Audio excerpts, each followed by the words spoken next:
Dear students, today we are dealing with the topic income from house property.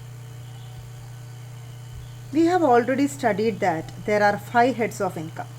Income from salary, income from house property, profits and gains of business or profession, capital gain, income from other sources.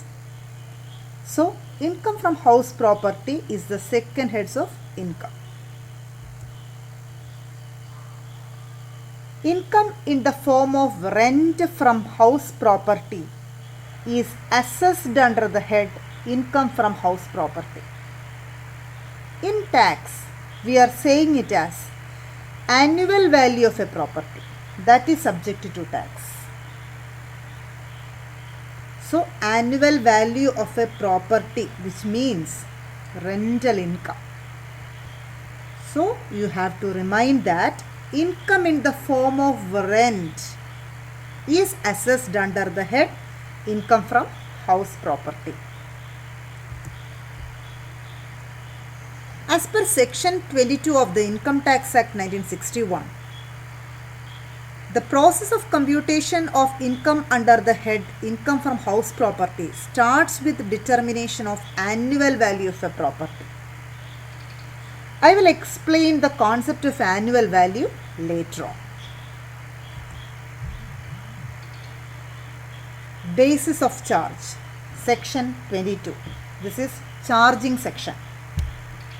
Section 22 of the Act, the charging section says that annual value of a property is chargeable to tax under the head income from house property. Income from house property shall be taxable under this head if 3 conditions are fulfilled. First one, the property should consist of building or land appurtenant thereto. You don't have to get worried by hearing the word land appurtenant thereto. Land appurtenant thereto simply means land which are attached to the building, which can be considered part and parcel of the said building, indivisible part of that building, that is land appurtenant thereto. Okay, so first condition is house property should consist of any building or land appurtenant thereto. Next, the assessee should be the legal owner of the property. That means assessee should be the taxpayer.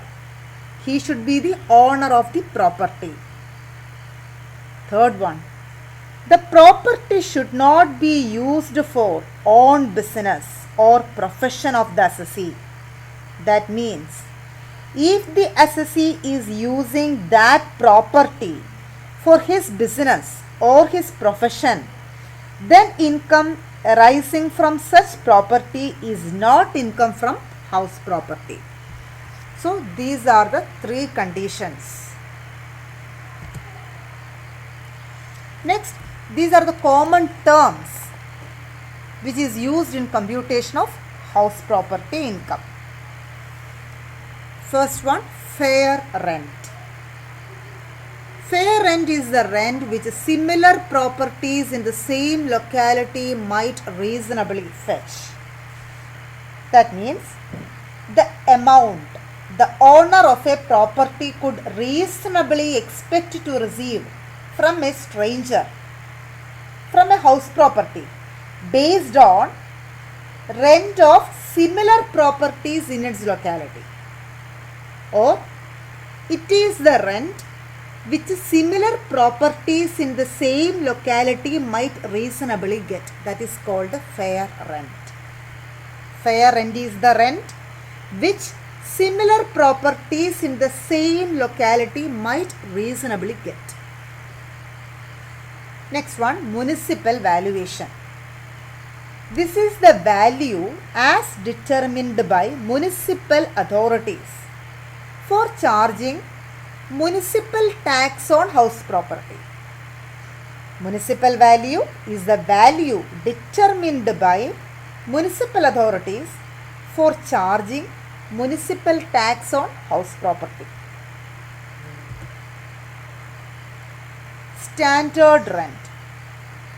It is the maximum rent which a person can legally recover from his tenant under the Rent Control Act. Okay, this is the maximum rent which a person can legally recover from his tenant. Standard rent is rent fixed under Rent Control Act. Next one, actual rent received or receivable. This is the actual amount of rent received by the owner of a house property when he let out his house property. Okay, so this is called actual rent received. Next one, expected rent. The reasonable expected rent is the sum for which a property might reasonably expect to be let out from year to year. It is derived as higher of municipal valuation and fair rent but subject to standard rent. It will be more clear when you understand this. Okay. In order to calculate expected rent, you have to compare municipal value with the fair rental value. Okay. When you compare municipal value with the fair rental value, you will get a value whichever is higher. You have to take the higher value. If it is municipal value, then you have to consider municipal value amount.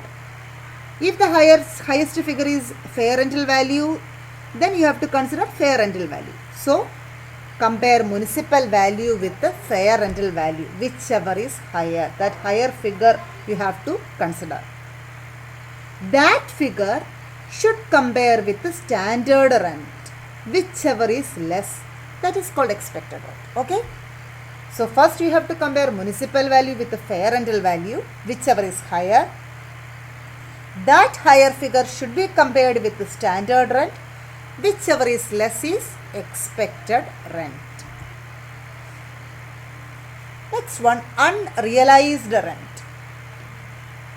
Unrealized rent means it is the portion of your house rent which is not realized from tenant because of some genuine reason. Okay. Rent which cannot be realized by owner is called unrealized rent. Loss due to vacancy. It is a notional loss of rent incurred by owner. It arises because of vacancy of that property.